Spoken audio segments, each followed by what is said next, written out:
જેટલી પણ સરકારી શાળાઓ ગુજરાતી છે, સરકાર એમ કેમ નથી કહેતી કે ચાલો આ જેટલી પણ ગુજરાતી શાળાઓ છે સરકારી, ચાલો આપણે ઇંગ્લિશ મીડિયમ કરી દઈએ? કેમ સરકાર નથી કહેતી? ખરેખર બંધારણ તો એવું કે શિક્ષણ દરેક માટે સમાન હોવું જોઈએ, સમાન અવસર મળવો જોઈએ. કેમ નથી કરતી? કેમ કે અંગ્રેજી શિક્ષણ છે સિંહણનું દૂધ છે, જે પીવે ગજ ના કરે.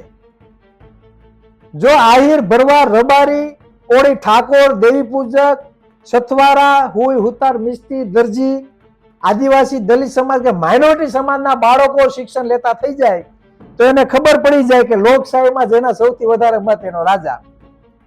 ગાંધીનગર ખીચડી રંધાય છે, ગાંધીનગરમાં રહોડું છે, તો ચાલો આપણે બધા ભેગા કરીને આપણા સૌથી વધારે મત છે તો રહોડામાં કબજો કરીએ. આ લોકોને ખબર પડી જાય એટલે આપણે શિક્ષણથી વંચિત રાખવાનું આ લોકોનું કાવતરું છે. એટલે જ નીતિ આયોગનો જે રિપોર્ટ છે એ ચોંકાવનારો છે. અને આ એક પ્રકારનું એવું મોટું ષડયંત્ર છે કે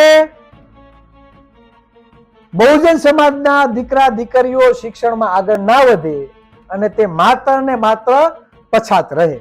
આઝાદીના 76 વર્ષ થઈ ગયા, કેમ અત્યાર સુધી આપણે પછાત છીએ? આપણો પછાત દરજ્જો કેમ ઊંચો નથી આવતો? એનું મેઇન કારણ એ છે કે સત્તામાં એવા જાતિવાદી લોકો બેઠા છે કે મુખ્યમંત્રી પણ એ લોકો બને, ગૃહમંત્રી પણ એ લોકો બને, શિક્ષણ મંત્રી પણ એ લોકો બને, નાણામંત્રી પણ એ લોકો બને, સારા સારા કેબિનેટના ખાતા પણ એ લોકો લઈ જાય. જ્યારે ઓબી સમાજના ઘણા બધા એવા નેતાઓ છે જે 40 વર્ષ ત્યાં ચૂંટાઈને આવે છે પણ એને એક પણ જાતનું સારું ખાતું પણ નહીં આપે અને મુખ્યમંત્રી પણ બનાવશે નહીં. કેમ કે એ લોકો મુખ્યમંત્રી કે ગૃહમંત્રી બને તો કઈક સમાજ માટે વિચારે, એના સમુદાય માટે. પણ એવું બનશે નહીં. જેને આપણે નથી ઓળખતા પહેલા, પછી રૂપાણી સાહેબ હોય, ભૂપેન્દ્ર પટેલ હોય, હર્ષ સંઘવી હોય, CR પાટીલ હોય, આવા બધા ચહેરાઓને હાર પહેરાવી અને મોભે ચડાવીને મુખ્યમંત્રીને પાર્ટીના અધ્યક્ષો ગૃહમંત્રી બનાવી દે છે. અને પછી શિક્ષણમાં આવી ગેરરીતિઓ કરીને આપણા બાળકોનું ભવિષ્ય ખાડામાં નાખવાનું કામ કરે છે. કહેવાનો મતલબ એ છે કે મૂળભૂત સમસ્યા માટે અવાજ ઉઠાવો. શિક્ષણ એ આપણો હક છે. જે કરોડપતિના દીકરાને જે શિક્ષણ મળે એ જ શિક્ષણ, જે મજૂરી કામ કરે છે, દાળીએ જાય છે, તેને પણ એ જ શિક્ષણ મળવું જોઈએ. જે છેવાડાનો વ્યક્તિ છે, છેવાડાનો પરિવાર છે, તેને પણ મફત ઉચ્ચ શિક્ષણ, સારામાં સારું શિક્ષણ મળવું જોઈએ. આપણો હક છે, આ કોઈ ભીખ નથી.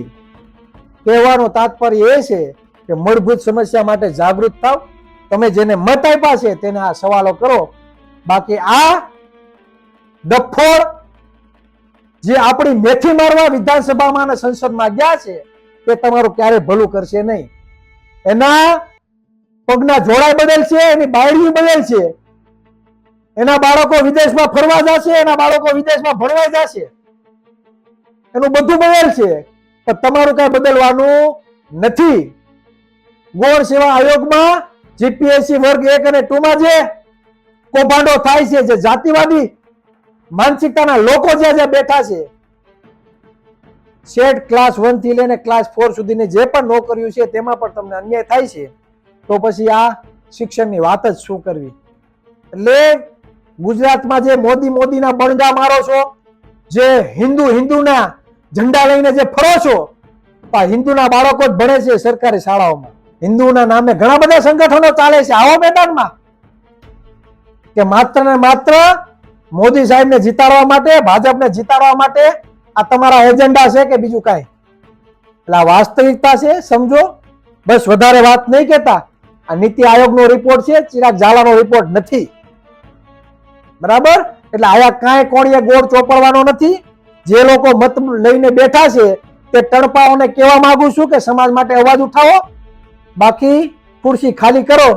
કેમ કે આ વાત છેવાડાના ઘર સુધી પહોંચે તેવા અમારા હંમેશા માટેના પ્રયત્નો રહેશે. માત્ર ધારાસભ્ય કે સંસદ બનવા માટેના નહીં, પણ સમાજમાં વાસ્તવિકતા લાવવા માટે, સમાજમાં પરિવર્તન લાવવા માટેની આ લડત છે.